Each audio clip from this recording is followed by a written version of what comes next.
जितने भी सुंदर मैम हैं और उनकी क्लास में फिर तो किसी को समझ में आता ही नहीं होगा। शिक्षक वही जो दूसरे शिक्षक का सम्मान करे। फिर तो यूट्यूब की जितनी भी सुंदर महिला है वो तो सब घर बैठ जाए, क्योंकि उनकी क्लास में बच्चों को समझ में नहीं आएगा, है ना।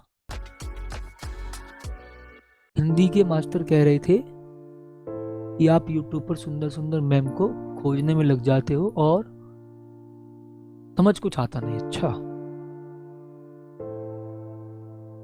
इसका मतलब फिर तो सारी सुंदर मैम बेकार ही पढ़ाती होंगी। हाँ, वाह यार, ये कौन सा लॉजिक है महाराज।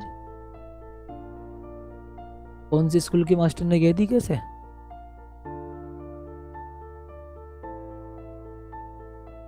वाह जी वाह। इसका मतलब फिर तो जितने भी सुंदर मैम हैं और उनकी क्लास में फिर तो किसी को समझ में आता ही नहीं होगा। फिर तो बेकार ही पढ़ा रहे हैं जितनी भी सुंदर मैम है। वाह जी वाह। वे कम से कम जो भी बेटा जिस मास्टर ने बोला हो ना, स्कूल स्कूल में जिसने भी बोला हो, जा करके बोल देना थोड़ा सा सभ्यता में रहो, ठीक है। यानी कि मतलब फिर तो इसका मतलब ये मानो कि जितने भी यूट्यूब पर सुंदर मतलब टीचर्स पढ़ा रही होंगी सब बेकार पढ़ा रही होंगी, है ना। किस आधार पर बोल रहे हो भी आप कि सुंदर मैडम को खोजने में लग जाते हो और समझ में कुछ आएगा नहीं, है। ऐसा किसने बोल दिया ये। मतलब फिर तो सुंदर टीचर पढ़ाने छोड़ दे, क्योंकि बच्चों को समझ में नहीं आएगा। यार कैसी बातों करते हो, मतलब एक शिक्षिका की मेहनत को तुम बेकार बता देते हो, है ना, ऐसे फालतू के शब्दों को बोल करके, केवल अपना माहौल जमाने के लिए। वाह, गजब। मतलब आप एक महिला यानी कि एक शिक्षिका की मेहनत को एक फालतू के शब्द को प्रयोग करके, है ना, उसकी गरिमा को कम करने का प्रयास कर रहे हो। भाई कैसी शिक्षा दे रहे हो बच्चों को।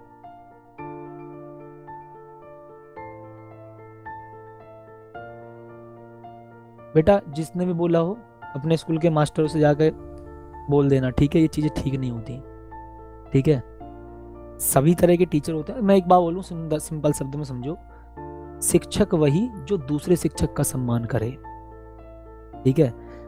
कुछ माहौल बनाने के लिए दूसरे टीचर पर तंज कसना मैं मानता हूँ बेवकूफ़ी होती है, ठीक है।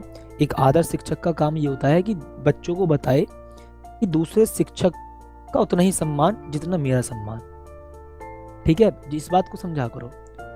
और केवल इस बात को कह देना कि सुंदर महिला को ढूंढने में आप समय निकाल रहे हो, ठीक है, जैसा भी आपने बताया, ठीक है। क्या नाम था, सचिन नाम था लड़के का, ठीक है। तो फिर तो यूट्यूब की जितनी भी सुंदर महिला है वो तो सब घर बैठ जाए, क्योंकि उनकी क्लास में बच्चों को समझ में नहीं आएगा, है ना। यार कैसी बात हो करते हो भाई। सबका अपना अपना एक तरीका होता है पढ़ाने का, और सभी बच्चे बहुत अच्छे से पढ़ते भी हैं। सबकी किसी से किसी ना किसी से बॉन्डिंग बन जाती है।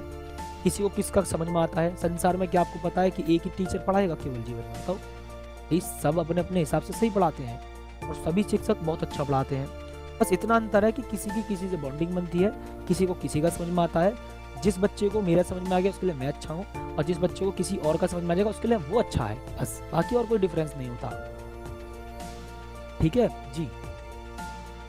अब ऐसे हमारी वर्षा मैम है, हिंदी पढ़ाती हैं, बहुत शानदार पढ़ाती हैं, ठीक है, वो सुंदर भी हैं, वास्तविकता बोल रहा हूँ। फिर इसका मतलब वो तो उनकी क्लास में किसी को समझ में नहीं आएगा क्या। भाई वो ऐसी शिक्षिका है जो अब तक बिना एग्जाम डेट आए हुए, यानी कि बिना डेट शीट आए हुए 12-12 घंटे की 2 मैराथन ले चुकी।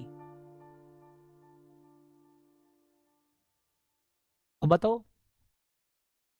भाई ऐसी तो हमारी एक वर्षा मैम है जो हिंदी पढ़ा रही है, ठीक है, वो सुंदर है, इसका मतलब फिर तो वो भैया बच्चा उनकी क्लास में समझ में आएगा नहीं इसको, है। कैसी बात हो करते हो भाई। वो एक ऐसी शिक्षिका हैं जिन्होंने अभी 12-12 घंटे की 2 मैराथन ले ली बिना डेट शीट आए, सोचो। तो किसी की मेहनत को, किसी की गरिमा को ऐसे शब्दों का प्रयोग करके कम करने का प्रयास ना करें। आप अपने स्कूल के टीचर को जाकर के बता दीजिएगा जो भी है, ठीक है। आ जाओ ध्यान से। फिर तो भाई साहब स्कूल में फिर तो तुम्हारे जो जिस स्कूल की तुम बात कर रहे हो या जो भी बच्चा है, फिर तो उस स्कूल में सुंदर शिक्षिका भी आना छोड़ दे।